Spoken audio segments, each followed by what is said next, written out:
Hello नमस्कार दोस्तों। आज हम आपको बताएंगे कोल्ड वाइन सिरप के बारे में। इसका उपयोग बच्चों को बुखार और खांसी, जुखाम, नज़ला और नाक में खुजली और पतली नाक बहने में किया जाता है।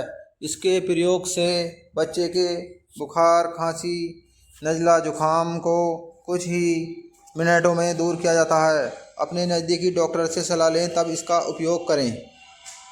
यह ड्रॉप छोटे बच्चों को दिया जा सकता है जिनकी उम्र कम से कम 1 महीने से लेकर 1 साल तक हो।